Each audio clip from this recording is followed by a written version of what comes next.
What's going on, guys? Unknown Player here, and today, once again, we're going to be going over some recent Destiny 2 news and generally some interesting things from various sources of the internet. So firstly, I wanted to talk about one of the biggest mysteries yet to be shown off with Destiny 2, and it's something teased by Luke Smith a while back that's something big. Apparently Bungie plan on revealing it soon.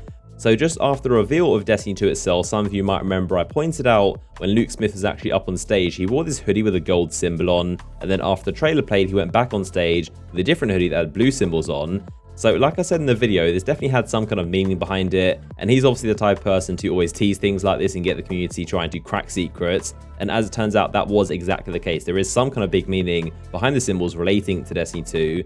So PlayStation Lifestyle actually interviewed Luke Smith and said, "We noticed you wore two different hoodies with two different symbols at the reveal event. Is there any significance to that?"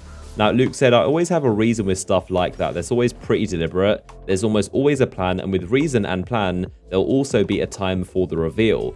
He then talked about how he did at one time presenting internally at Bungie to see if they'd noticed, and then he thought to do it on a bigger scale at the Destiny 2 reveal event and give the community something to talk about. He said he's seen a bunch of pretty interesting analysis and he's excited for the day when they can reveal if the analysis was right or not. So like I said, there's always a reason behind these cryptic teasers, especially when it's coming from Luke Smith, and it sounds like a pretty big deal the way they talk about a day when they can finally reveal what the symbols are about. Now, my personal theory is that they might relate to the Traveler and possibly the Speaker as well in some way, because the circles, the lines you see are very similar to the pattern over the actual Traveler, so it may tie into the Speaker being kidnapped and the stuff we're going to learn about the Traveler and what Gaul is doing with all this. Now, a Reddit user called Deimos actually matched the symbols on Luke's second hoodie to the circles inside the Alpha Loopy experience, as you can see here, which was one of the first Destiny 1 ARGs. It's got a lot of really complicated symbols that relate to stars and planets, so there's definitely something going on here with these symbols. And something else really interesting is that the very first hoodie that he wore was gold, the same color as the first expansion for Destiny 2, the Azaris one, and the second hoodie he wore was blue, the same color as the second expansion for Destiny 2, the Rasputin one. So the colors definitely match as well, so that could be something to, we're going to find out one day what the actual meaning is, but the question is when they're going to reveal it. But it's definitely something interesting, worth keeping an eye on, and of course let me know your speculations down below in the comment section. So we have yet another rumor to be confirmed fake, which is actually really awesome how Bungie is so quick to confirm what is and isn't true, so there's no confusion essentially. But there was a really far-fetched Reddit post saying that Destiny 1 is going to get an update with new gear and new missions and fighting the Red Legion and new cutscenes and a bunch of stuff to intro into Destiny 2. I didn't cover it because the second I saw the new missions fighting the Red Guard, I knew it would be fake and just fan-made, because the first we see the Cabal is when we land on the tower as we played inside the beta, so that sort of thing would be really cool if it did happen, but Deej confirmed it is fake. So yet another PSA for you guys. If you see a rumor about a Destiny 1 content update, you know it's fake and not happening. Destiny 1 is completely done and wrapped up and finished. No more content or updates. So next up, as we know, Destiny 2 has a bunch of promo deals and bonus merchandise. One recently announced was the Dominus Ghoul little figure, who's actually pretty adorable like this. We've never seen him holding this little pistol before either, so maybe this is a weapon he'll be using against us when we face him. Now, the description for him was more interesting. It called him Emperor Dominus Ghoul, the military emperor of the Cabal Empire. He successfully led a surprise attack against the city by eliminating the Vanguard satellites prior to attacking the tower and then isolating the Traveler with a restraining shield, leaving the Guardians displaced. Ghoul also managed to accomplish in the span of several hours what other races could not do in centuries, to conquer the last city and scatter the Guardians. Which is very true, because the Fallen have been trying to attack the walls for centuries and Ghoul completely demolished half the city in just a few hours. Game Informer back during E3 revealed that Ghoul, with the help of Console, sent the old Cabal Emperor, who was called Callus, into exile, but we never 100% knew that Ghoul actually became the new Emperor. Most people assumed it because he kicked the old one out, but now we know for sure Ghoul is actually the legit Emperor of the entire Cabal Empire, which is pretty crazy. Now, this means more importantly that when we actually do eventually kill him in the raid or whenever, we'll be taking out the most important figure in one of the 4 Destiny races, which was never done before. I mean, we're taking out people like Oryx, but even he has worm gods even more powerful and higher up than him. But this time in Destiny 2, we're going to be taking out the #1 most important figure, being Ghoul. But I do feel like once we take him out, the old exiled Emperor is probably going to make a return and take over again, seeing as he isn't dead. But I'm glad we're finally making a dent in these enemies. But there was always so many more bigger, badder ones out there. It felt like a never-ending battle. But this time in Destiny 2, with the Cabal, we'll actually be taking out their entire leadership with Ghoul and the Console.